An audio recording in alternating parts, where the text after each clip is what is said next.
بسم الله الرحمن الرحيم. تبارك الذي بيده الملك وهو على كل شيء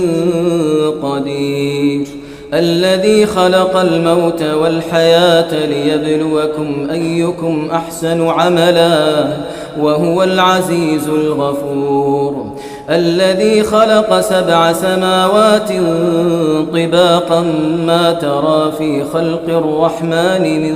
تفاوت فارجع البصر هل ترى من فطور ثم ارجع البصر كرتين ينقلب إليك البصر خاسئا وهو حسير، ولقد زينا السماء الدنيا بمصابيح وجعلناها رجوما للشياطين وأعتدنا لهم عذاب السعير، ولله